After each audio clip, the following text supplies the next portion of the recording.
অখিল গগৈয়ে তিনিওটা ৰাজনৈতিক দলৰ একত্ৰীকৰণৰ কথা কৈছিল, কিন্তু আমি বা মই কৈছিলোঁ যে একত্ৰীকৰণটো লাহে লাহে হ'ব, কিন্তু আমি একত্ৰীকৰণটো প্ৰথমে কৰি ল'লে হয়তো কিছুমান জটিলতা আহিব পাৰে।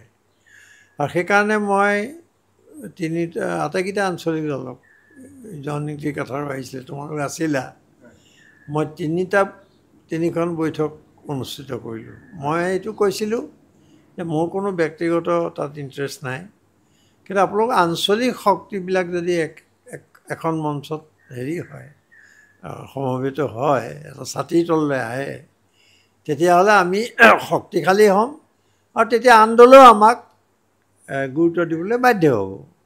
তেতিয়া আমি সেইধৰণে আগবাঢ়িলোঁ, তিনিখন বৈঠক হ'ল। কিন্তু মই লাগি থাকিব নোৱাৰিলোঁ তাত, আৰু মই ক'লোঁ যে আঞ্চলিক এটা মৰ্চা আমাৰ গঠন হ'ল। তাত মই ক'লোঁ যে আপোনালোকে দায়িত্ব লওক। অখিলকো ক'লোঁ, লুৰিণকো ক'লোঁ, কাঠাৰকো ক'লোঁ, আৰু কোনোবা দল কেইবাটাও আহিছে আমাৰ লগলৈ, সোণোৱাল কছাৰী, ধেমাজি, এনেকৈ আহিছে। তো মই ক'লোঁ যে আপোনালোকে অলপ এই কথাখিনি ঠিক ঠাক কৰি লওক। কিন্তু তাতে বস্তুটো ৰৈ গ'ল। ইতিমধ্যে অপজিশ্যন ইউনিটিৰ কথা আমি কৈ আছিলোঁ। অপজিশ্যন ইউনিটিটো ভূপেন বৰা পদত্যাগ কৰাৰ পিছত খেলি মেলি লাগিলে। সেই ধৰণৰ কিছুমান খেলি মেলিৰ কাৰণে বস্তুটো ৰৈ গ'ল বুলি মই ভাবিছোঁ। এতিয়া আমাৰ জাতীয় দল আৰু বাকী দুটা দলৰ কথাটো তেওঁলোকৰ অভ্যন্তৰীণ বিষয়, কি কৰে কি নকৰে। কিন্তু আমাৰ কৰ্ণধাৰ সভা এখন অনুষ্ঠিত হৈছিল, আৰু সেই সভাখনত বিষয়টো মানে ওলাইছিল, উত্থাপন হৈছিল। দিগন্ত কোঁৱৰ কাৰ্যকৰী সভাপতি, প্ৰণৱ চেতিয়া আহিছিলে, কি কয় আমাৰ সাধাৰণ সম্পাদক আছে, ভাইচ প্ৰেচিডেণ্ট আছিলে কি কয় কলিতা ৰঙীয়া, কি কয় দেৱব্ৰত কলিতা, আৰু তিনিগৰাকী আছিলে, কাৰ্বি আংলঙৰ পৰা আছিলে ৰাখী, এনেকৈ আমাৰ বংকিম গগৈকে আদি কৰি কেইবাগৰাকীও তাত উপস্থিত আছিলে। মই অলপ মই মুকলিকৈ কৈছোঁ, স্বাভাৱিকতে বিষয়টো তাত যেতিয়া উত্থাপিত হ'ল, আৰু ময়ো ক'লোঁ যে মই অলপমান অসুবিধা পাইছোঁ দল চলোৱাত, মোৰ দায়িত্ব বহুত, নাগৰিক সমাজত মই লাগি আছোঁ, গতিকে আপোনালোকে অলপ চিন্তা কৰক ভৱিষ্যত লৈ পেলাই, কাৰণ আজিকালি টকা পইচা নহ'লে দল চলোৱা বৰ টান, আৰু মই মোৰ জেপৰ পইচা খৰচ কৰি এইধৰণে দল আৰু ঘৰ ভাড়া দি চলাই থাকিব অলপ অসুবিধা। তেওঁ বিষয়টো আলোচনা হোৱাৰ পিছত তেওঁলোকে ক'লে যে নহয়, আমিও চিন্তা চৰ্চা কৰিছোঁ। দিগন্ত কোঁৱৰে উজনি অসমৰ গোটেই মানুহখিনিৰ লগত কথা পাতিছে, কথা পাতিহে আহিছে মানে সভাখনলৈ, আৰু প্ৰণৱ চেতিয়াই ইতিমধ্যে বহুতৰ লগত কথা পাতিছে। তাৰ ভিত্তিত সেইদিনাখন এটা প্ৰস্তাৱ লোৱা হৈছে, কিন্তু এইটো চূড়ান্ত হোৱা নাই দেই। তাত এইটো এটা মত পোষণ কৰিছে সকলোৱে যে জাতীয় দল অসম জাতীয় পৰিষদৰ লগত মানে চামিল হ'ব লাগে, এই ধৰণৰ এটা প্ৰস্তাৱ হৈছে।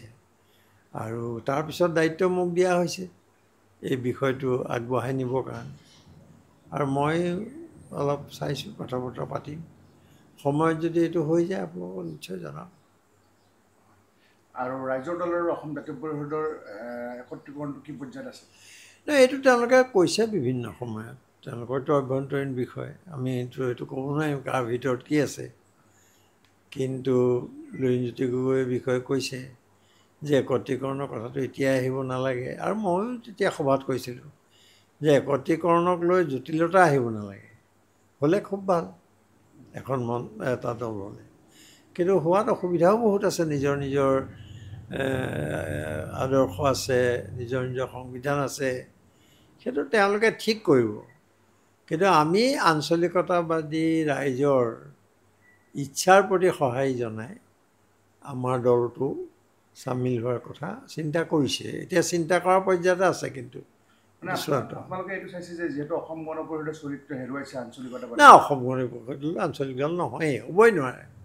যিসকলে আঞ্চলিকতাবাদ কিন্তু বুজে তেওঁলোকে কেতিয়াও অসম গণ পৰিষদক হেৰি কৰিব নোৱাৰে। এতিয়া আঞ্চলিকতাবাদ ধ্বংস কৰি পেলালে, আৰু গোটেই অসমৰ ৰাইজৰ আশা আকাংক্ষাৰ বিৰুদ্ধে কাম কৰি আছে, জাতি মাটিৰ বিৰুদ্ধে ভেটিৰ বিৰুদ্ধে কাম কৰি আছে বিজেপি, আৰু তেওঁলোকে বিজেপিকে সমৰ্থন দিছে। এই চব এইকাৰণে অসম গণ পৰিষদ এইটো দলৰ আমি আৰু কেতিয়াও হেৰি বুলি ৰাইজ ভাল কিন্তু দেই নেতাসকল কেইজনমান নেতা এইটো কোনোবাই দিনা কৈছে মিডিয়াত যে এটা NGOত পৰিণত হৈছে কেইজনমান নেতা। গতিকে এইটো দলৰ আমি কেতিয়াও আঞ্চলিকতাবাদী দল বুলি স্বীকৃতি নিদিওঁ, কিন্তু যিসকল সৎ আঞ্চলিকতাবাদী আছে তেওঁলোকৰ তাত, তেওঁলোকে মই ভাবোঁ যে আমাৰ এই দলবোৰৰ লগলৈ গুচি আহিব বুলি মোৰ এটা মানে মই আহ্বান জনাম তোমাৰ জৰিয়তে। দাদা আপুনি প্ৰতিক্ৰিয়া প্ৰকাশ নকৰোঁ বুলি কৈছে, তথাপি সুধিছোঁ AIDFৰ অৱস্থা খুব বেয়া। নহয়, AIDFটো অস্তিত্ব সংকটত ভুগিছে। যোৱা লোকসভা নিৰ্বাচনত তেওঁলোক এক প্ৰকাৰ নিচ্ছিন্ন হৈ গ'ল। তেওঁলোকে এতিয়াও বুজি নাপালে নেকি যে মুখ্যমন্ত্ৰী হিমন্ত বিশ্ব শৰ্মাৰ ফাণ্ডত ভৰি দি আৰু তেওঁলোকৰ নিজৰো আদৰ্শগত স্থিতি শক্তিশালী নোহোৱাৰ কাৰণে এই দলটো লাহে লাহে লাহে লাহে ধ্বংসমুখলৈ গৈ আছে। আৰু এইবাৰতো বিধানসভা নিৰ্বাচনত আগে আগে তেওঁলোকৰ অস্তিত্ব সংকট আৰু গভীৰ হোৱা দেখা গৈছে। আৰু ইছলামধৰ্মী ৰাইজৰ বিৰুদ্ধে বিজেপিয়ে যিবোৰ ষড়যন্ত্ৰ কৰিছে, মুখ্যমন্ত্ৰী শৰ্মাই যি ধৰণৰ এজেণ্ডা লৈ কাম কৰিছে, এখন সমাজখন গোটেই থান বান কৰি হিন্দু মুছলমানৰ ৰাজনীতিৰে গোটেইখন কলুষিত কৰিছে। সেই সময়ততো AIDFৰ যিটো মুছলমানৰ স্বাৰ্থত গঠন হোৱা দলটোৰে কোনো ভূমিকা নাই, একো তেওঁলোকৰ স্পষ্ট মতামত নাই। সেইকাৰণে এই দলটো অস্তিত্ব সংকটত ভুগিছে, এইটো মই ভাবোঁ আৰু তেনেকৈ। আপুনি বিচৰা বাতৰি পাব কেৱল News 18 এপত। News 18 এপ ডাউনলোড কৰিবলৈ স্কেন কৰক এই QR কোড। Google Play Storeতো পাব এই News 18 এপ।